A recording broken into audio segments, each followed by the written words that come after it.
Good morning, everybody. Welcome to another day of our lovely Photoshop Daily Creative Challenge. How are you all doing? Good to see a bunch of my friends in the chat. Steve and Chan and Christelle, Masayu, good to see all of you.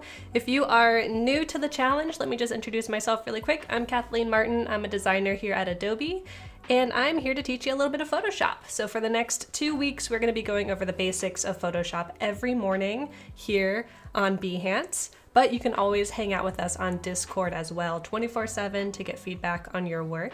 I'll show you that in just a minute.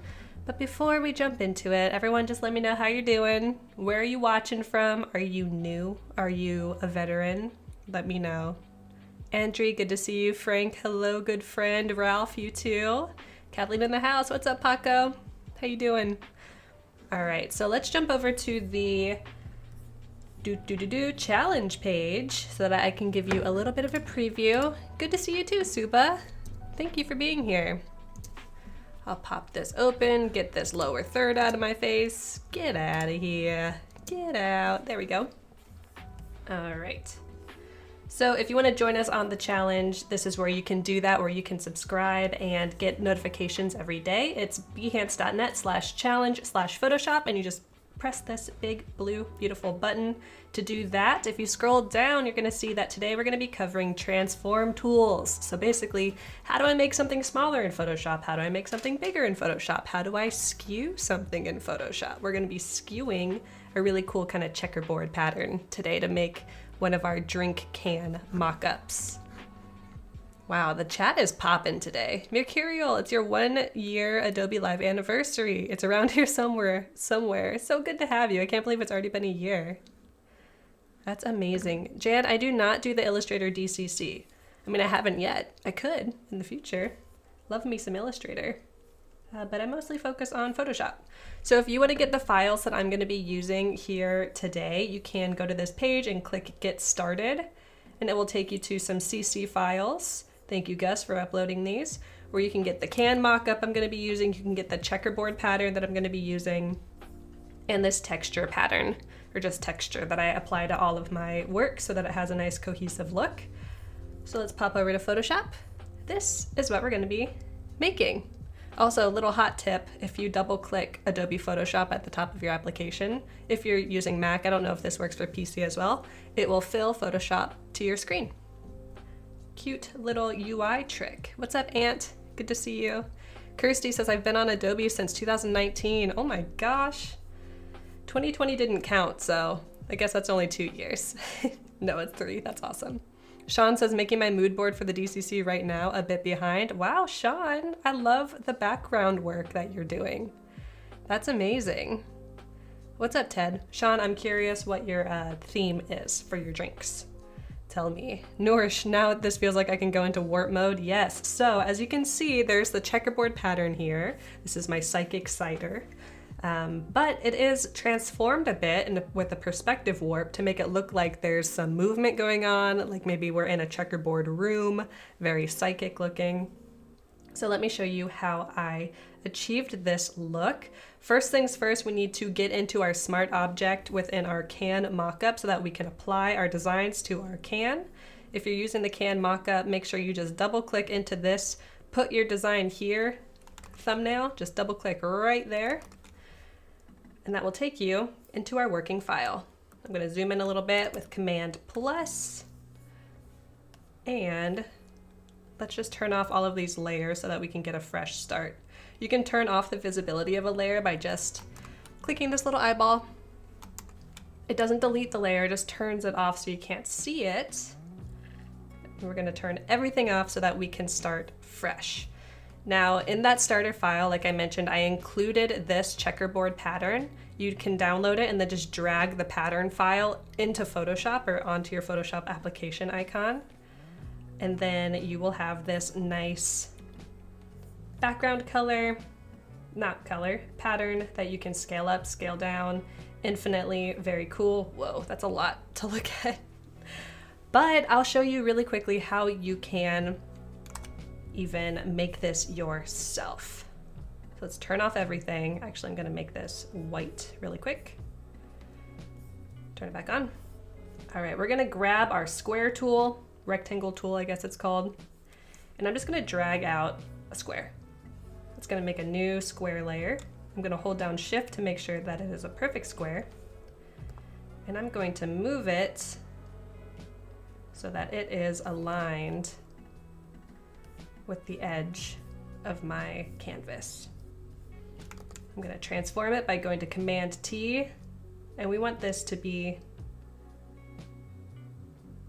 just in one quadrant of our canvas. I don't think this canvas is actually a perfect square, so that's gonna be a funny challenge for us. All right, I'm gonna duplicate our square by doing Command J with the square layer selected, or Control J if you're on a PC. Use the Move tool, drag it over here. And then really quickly, I'm just gonna crop this down so that it is a perfect square.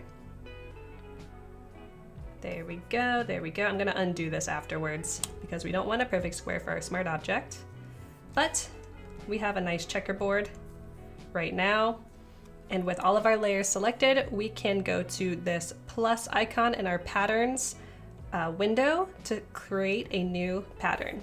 So we can say checkerboard 2. And now we have a brand new checkerboard pattern. I'm gonna undo all of that cropping. Another way that you can make this pattern, for say example, if you don't have this pattern window open, we can go to Window, Open Patterns.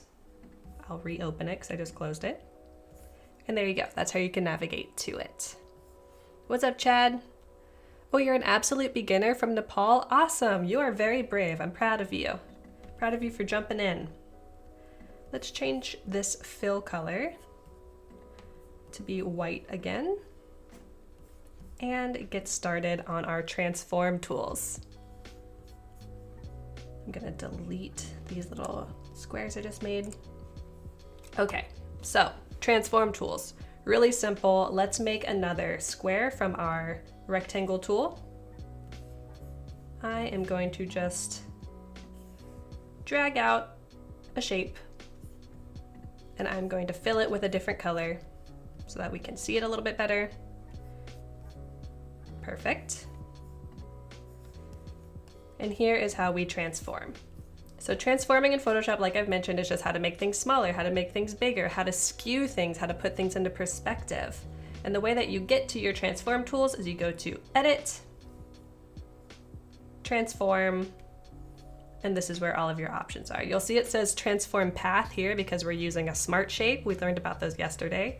So they just act a little bit different than just a raster pixelated layer. So to fix that, we are going to rasterize this layer so that we can really see how this works. Go to Edit, Transform, and let's try Perspective. Now you'll see when I selected Perspective that we have these little handles that go around the edge of our shape. And if you really zoom in here, you'll see that there's a little toggle next to the cursor that has an arrow going up and down. So I'm zooming back out. Let's click that and let's move this up and down. Notice how it's almost skewing the shape in perspective, and you can even see the angle at which it is skewing in that little pop-out window next to my cursor. Command Z to go back. The reason I love perspective especially is if you grab one of the corner nodes or corners and drag it in, it will drag the other corner in at the same rate and angle so that we can really get some perspective out in space. So it almost looks like this shape is shooting back, or maybe it's shooting towards us. We can pull it as far in as we want, as far out as we want. Good stuff. Command Z to go back. We can skew it this way. And perspective isn't the only kind of transforming we can do. If we go back to Edit, Transform, we've got Skew, so we could just grab one of these corners and move it this way, kind of free from any other constraints. Command Z to go back. Or we could do Distort. That allows us to just grab one corner. This is the one I like to use when I'm making my own mock-ups. You can really put things back into space. Move the whole shape in. We could build our own room, all kinds of things. So Command Z to go back. And finally, I'll show you that there are other options within Transform. We can rotate things by certain degrees, clockwise or counterclockwise. One thing that we're gonna be kind of looking at today is flipping horizontal or vertical. So say you want to make a mirrored image, you could flip this horizontal or vertical. Nice.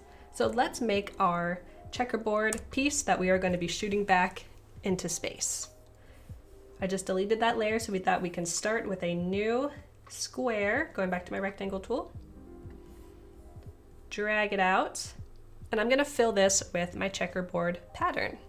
So there's a couple different ways you can fill a smart shape layer. You can go to your patterns and click on it to fill it, or in the properties panel, I could go to fill, come over here to the patterns option. There's gradient, there's just color swatches, there's no fill, and then there's patterns. So we'll select that and we will fill it. We could fill it with either of our checkerboards, or we could come up here to the control bar and choose that from there as well. A couple different ways. Now I want to make this checkerboard pattern a lot smaller so that when I skew it, we'll see a lot of checkerboards instead of just a few. One way you can do that is by double clicking on your preview, and that will open the options for your pattern fill. I'm going to scale it down quite a bit so that we see more checkerboards. This is a lot to look at. I hope none of you are watching on a really big screen. That'd be tough on the eyes. Okie doke, and we can even change the angle if we want to. Whoa. But I do not want that. Let's just go back to 90. Click OK. And let me show you something that's a little bit tricky. So with these live shapes, if it's filled with a pattern, even if I perspective warp this or transform it, the pattern's not going to warp because it's still a live shape. Let me show you an example. If I go to transform and perspective, if I grab these corners, it's not going to warp anything. It's just going to warp my shape, but the pattern is going to stay the same within it. And we don't want that. We want our checkerboard pattern to kind of squish down so that it looks like it's moving back in space. So I'm going to undo that. There's two things we could do. We could either convert this layer to a smart object, or we could rasterize it, which basically just turns it into pixels. There's nothing smart about it or live about it anymore. It's just pixels. So let's do that. I'm going to right click on my layer, click rasterize layer. It's thinking, and you'll notice when I do that, the little shape icon in the corner of my thumbnail disappears. Kirsty says it looks cool. Such a simple pattern, but it's so popular, this checkerboard. So since it has no little icon on the thumbnail, we know it's just a normal pixel layer. And so let's warp it. Let's go to edit, transform, perspective. I'm going to just grab one of the corners, pull it in. Whoa. Maybe grab one of these corners, pull it out. Very nice. I'm going to zoom out, Command minus, and use my move tool to flip this around. So show transform controls. I'm going to grab the corner and I'm going to rotate it like so. I'm going to pull it down here, zoom out a little bit more, grab a corner, scale it up even more. Very nice. Looks good. Keep on scaling until you get kind of a floor that you like. Nice. I'm hitting Command or Return, to commit those changes. Is it better to rasterize or make a smart object? Marcia, it's probably better, honestly, to make a smart object because that won't change any of your, the quality of your image or the number of pixels per inch or dots per inch. But we haven't really talked about what smart objects are yet, so I'm going to save that for a future challenge because it takes a little bit more time to explain. But if you're familiar with smart objects, I would say go for that. Okay, so we have our floor. Now let's make our background so it looks like we have a wall that's covered in checkerboard and a floor that's covered in checkerboard. All I'm going to do for that is duplicate my layer, Command J. Another way to duplicate a layer is just to grab it and drag it down to the new layer icon. We are going to zoom out, flip it all the way around, and meet it up with the edge. You can do your best to kind of line them up a little bit. Maybe scooch them over just with the arrow key. Looks pretty good. And this almost looks like we're looking into a never-ending void of checkerboard. Okay, I dig it. So the last thing I did to make my colors pop out, because now it's just black and white, I just added a gradient fill layer like this. So let me show you how I did that. If you go down to your adjustment layers, open that up. Up at the top, we've got solid color, gradient, and pattern. That's another way you can make a pattern layer. But I'm just gonna choose gradient. I'm gonna open up this drop down so I can choose one of these green options. Very cool. And with this gradient fill layer still selected, you can drag your gradient up and down, and you can scale it up or down. So say you want something super diffuse, you could do that. Or you could scale it down, which is what I want, because I want kind of a hard edge between the green and the green and the yellow. Looks good. Now let's just change the blend mode so that the checkerboard becomes visible behind it. Maybe multiply. And there we go. If I hit Command S to save our smart object, let's go check it out how it looks on the mockup. It's saving. And there we go. We have our checkerboard applied to our can. Now we just need to turn our text layers back on so that we can know what our drink is called, Psychic Cider. We're going to turn our shape layer back on for our wavy kind of label. Turn this line back on. That separates the secondary info from the name. And I also have a little bit of texture up here that adds quite the pop to the pop. Do you guys call it pop or soda? There's only one right answer. There we go. Psychic Cider. So there's a ton of cool manipulations you can do with transform tools. I'm going to show you one more really quick that you could try if you're feeling a little bit more advanced, feeling a little feisty. So let's turn all this off again.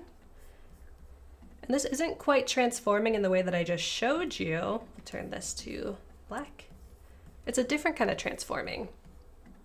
So if we go to Edit, Transform, we could use Warp, and we could change our checkerboard that way. Almost make it a little bit skewed. Maybe if we wanted a little bit of motion to our checkerboards. This file is so big it's taking a while. Or we could go to Filter, Liquify, and that's going to open a whole other liquify option for us. And we can use this to affect our checkerboard as well. This is really fun to play with just to kind of see what happens when you do certain things. This almost looks like a racing flag. But that would be a cool way to make almost a psychedelic checkerboard pattern. What's up, Ryan? Are your eyes crying because of the checkerboard pattern? If we turn our density all the way up and make the size a little bit smaller, we could make like a cool, almost divot down the center of our pattern. Let's see how that looks. That's sweet. Like things are moving through. Love it. Can you save a PSB to a PSD? I think so. I think you can do that. All right, let's undo all of this. Get our pattern back up and running.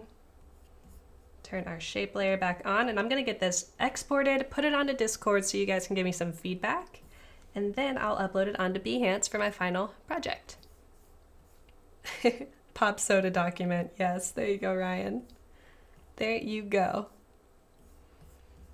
All right, let's get this saved. Let's go back over to our mockup, export this. Since this is just for feedback, I'm not going to do a high resolution export. So let's just go to File, Export, Quick Export as PNG.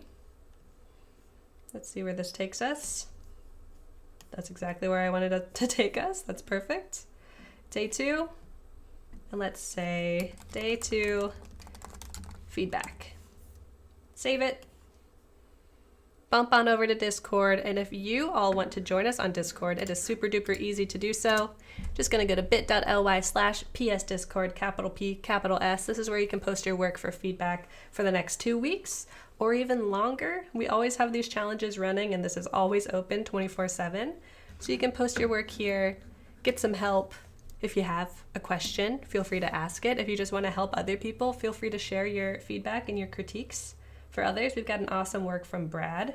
This is from yesterday. We talked about smart shapes, live shapes, space cola. That reminds me of Toy Story. Love it. Miku really went far with the patterns, making their own watermelon pattern, adding a little bit of blur here, adding some water droplets. Nice job, Miku. And then Nightflower has the cover for their PS Daily Creative Challenge as well. So even if you get a little bit behind on the challenges, feel free to just keep uploading your work here. There's no due date. No one's going to give you an F on your paper if you don't turn this in at the end of the 2 weeks. It's all a work in progress. All right, so let's navigate to my file and upload it. We're going to Adobe Live, DCC 2021. It is June. I can't quite believe that. Day 2. And there we go. So, how do we feel about the checkerboard? I think I liked the liquefied version a little more. Upload it, see what y'all think. And there we go. Again, you can join us on Discord. It's a little bit overwhelming. I totally understand that. There's a lot going on, but just think of it like a giant chat room. And if you come over here to this feedback challenge tab or challenge channel, you can upload your work here. If you want to give a specific person feedback, you can do that pretty easily. Say, for example, Annie Lynn posted their Galaxy 2025 seltzer. Really dig this, how they're using the same pattern in the front and the back. You can give specific feedback to a specific person by clicking this little reply arrow above their post. And you'll notice down here in my messages, it'll say I'm replying to Annie right now. And I'll say, love how you changed the color of the can to match the mood. Send. So now Annie will get a notification that I provided some feedback. We see Kirsty is already posting day 2 challenges. That is amazing. I really like how you changed the color of both of the patterns to make it a little bit more, I don't know, fun. Less cohesive, more fun. Jan, you like the liquefied effect too? Yeah, me too. There's a lot of room to explore here with transform tools. There's a lot going on. Yeah, no problem, Kath. So I'm going to be back tomorrow with more challenges. This is going to be going for 2 weeks. Again, if you want to get notified about the challenge every day, you can do that by coming here to behance.net/challenge/Photoshop. If you're logged in already on Behance, like you are when you're chatting, you should just be able to click this and get registered. You can also subscribe for all future challenges. If that's easier to do, we're just going to scroll all the way down below the challenges that are yet to be unlocked. And you're going to just click subscribe to notify me about future challenges. And if you are a big fan of these challenges and just 1 challenge a day is not enough, scroll a little bit down and you will see all of the past challenges with all of the starter files and the videos on replay so that you can learn more while you're waiting. You can also just click watch all and it'll put it into a playlist for you. No, Marcia, thank you. Thanks for being here, everybody. Like I said, I'm going to be here tomorrow with day 3. I wonder what it's going to be. And this is a little shout out to say that you can also follow me on Instagram. My Instagram is Kathleen Illustrated, and sometimes I'll post a little preview for the next day's challenge there, or like little reminders that the challenge is happening, in case you just need a little bit of reminding. Okay, I'm going to pop out of here. Stick around for more Adobe Live coming up right after me. And I will see you tomorrow morning. Take care, everybody. Bye.